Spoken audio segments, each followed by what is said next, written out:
We move now to Catherine Delahunty.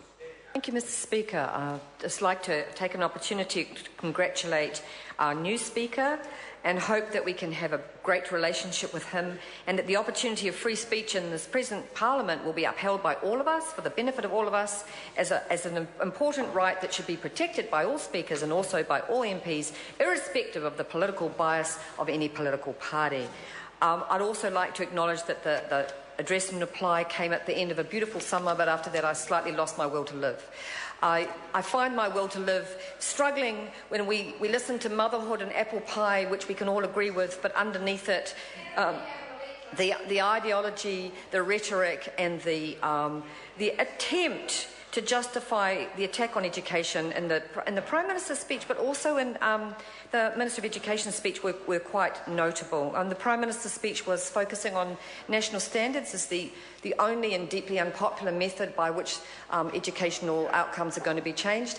And Hekia Parata's speech was very defensive, understandably defensive, because there are so many debacles on the list. I want to talk a bit about the debacles, but also the positive vision, because out there, outside the Beltway, there are some fantastic people working in education who absolutely believe in quality public local education. I had the privilege of attending a hui at Waitangi for engaging Māori learners, which occurs every year, and it's a conference of teachers and principals, not only in Northland, but often Northlanders. And they were very welcoming, because what they're really interested in is how can quality local self-managing schools with a good relationship with the government actually achieve the goals of supporting their young people. And so we have schools such as Moerewa who have, Ngāti Hine, have worked so hard to make a curriculum based on their own community's desires for how their children will become good citizens, and then they are cut off at the knees by government policy and by government action. And it was distressing to see people in tears from that community talking about the loss of their children. What had happened was, with the axing of their senior class, which was being taught in Te Reo, we have lost young people from the system. We have lost young people who didn't want to go to other schools and who are now have now had the message that the government doesn't want them to be part of education on their own community's terms. And so a punitive approach to education and towards schools who have an aspiration, favourite government word, for their own children to be educated according to their own beliefs, that's what's been lost, and that is a very sad thing. I could also pick on Wanganui Collegiate if I felt like it. It's really tempting. My partner went there. He's got some interesting things to say about it. Government's certainly spending a lot of money on it, bailing it out to the tune of $3 million a year. Integration, because that school can't stand on its own feet, but they're still going to charge thousands of dollars of fees, and we're going to help pay for that. A very bizarre scenario. And when you look at the deed of Collegiate in 1852, you know, Sir George Grey actually said that the school was to benefit Europeans and Māori, and if you look further down the deed, you'll see, and this is something my partner's often quoted to me, that it was supposed to be for the poor of Aotearoa, Pacific and Māori, as well as European.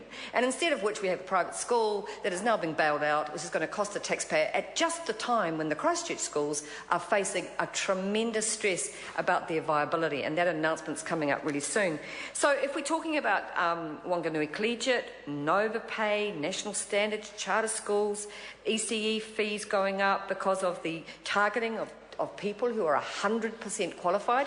I met somebody who lost their job this weekend in Invercargill because she was qualified.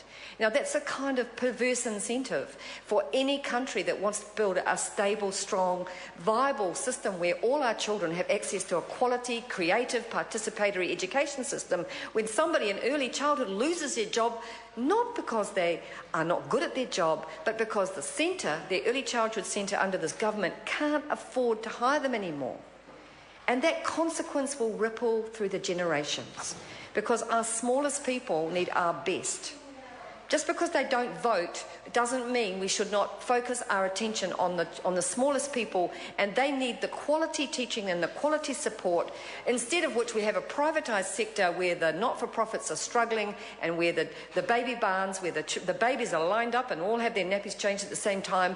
That kind of robotic universe prepared for some kind of weird production line, that is not the future for early childhood.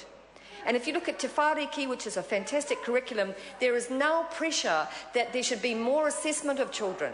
So in early childhood, we're going from portfolios and the idea of children as child-centred integrated learning to the idea that we need to have more assessment, like national standards for 3-year-olds. That will really work, because it's really not working in schools. Now, there's an alternative to national standard, and it's actually called trust. It's called trusting schools and trusting parents to actually develop a curriculum that works, to stick within the broad parameters of a very good curriculum, instead of imagining that measuring is going to work. So instead of actually feeding the cow, as they say in Canada, it's about weighing the cow.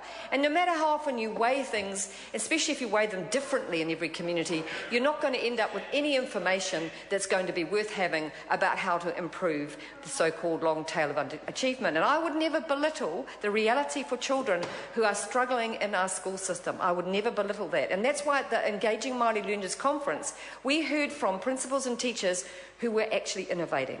They weren't measuring, they weren't labelling, they weren't putting on their website, they weren't competing, they weren't trying to be privatised, they didn't want to be charter schools, they didn't want to have secret contracts, they didn't want unregistered teachers, but actually what they wanted to do was make sure that they were meeting the goals of the families and whānau of their communities in terms of actually making our teachers able to be culturally inclusive and responsive. And so what we have, Mr. Speaker, is Te Kotahitanga, one of the most culturally responsive programs which allowed Pākehā teachers to become reflective practitioners on their bias against Māori children. What we have is that has been blocked. 44 schools have seen great success. One in Hamilton, which one of the member from Hamilton may not know about, they went from NCA results from 23% to 77%, and it happened because of Te Kotahitanga, because of the fact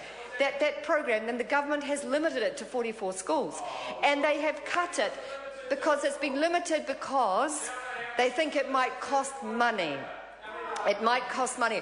I'm speaking about the importance of ka hikatea and te kotahitanga as instruments of allowing teachers to reflect on their own practice. And when you have that instrument blocked, you've got to ask why and what is the alternative. So national standards versus proper professional development of teachers, that is a very, very sad thing. Because what we're seeing is that proper professional development has been sacrificed. Everything has been sacrificed to national standards. The government budget has been sacrificed to narrowing the curriculum. Science advisors, drama advisors, all of those advisors who have lost position are constantly contacting the Greens and saying a broad curriculum allows a child to learn differently. It may be news to some people, but all kids start at different stages. Some talk when they're 2, some talk when they're 3 months. I was one of those. Some talk when they're 4. Some can't stop talking.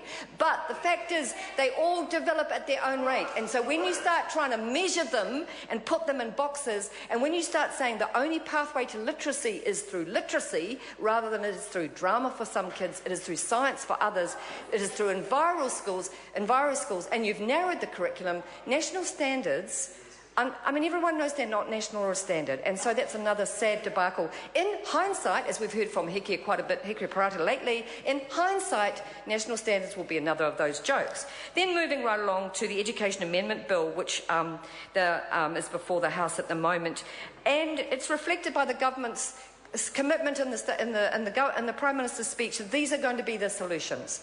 Privatisation is the solution to inequity. The trickle-down theory, once introduced in the 1980s by former members of this House, to the disastrous consequences for people who didn't happen to be at the top, who happened to be trickled down upon. So the trickled down upon will now have the opportunity to go to schools with no registered teachers if those schools desire. And that is an extraordinary response, but it's not a local one. Unfortunately, it's part of what we call the GERM, the Global Education Reform Movement, which is the neoliberal fight back because education, early childhood's been privatised, tertiary's been privatised, and there's one thing left, the school system. So let's do it. Let's take the school system and privatise it, and let's say that choice, the mantra of choice, is actually about the mantra of privilege. And you only have to talk to people from New Orleans who actually saw the consequences of Hurricane Katrina, with the loss of their schools, to see that the privatising agenda, which is driving the government's education policy, is not going to be a vision for a healthy, happy, just and equitable community. And the Green Party has a much better vision. Kia ora koutou katoa. Rank. I call Mr. Speaker.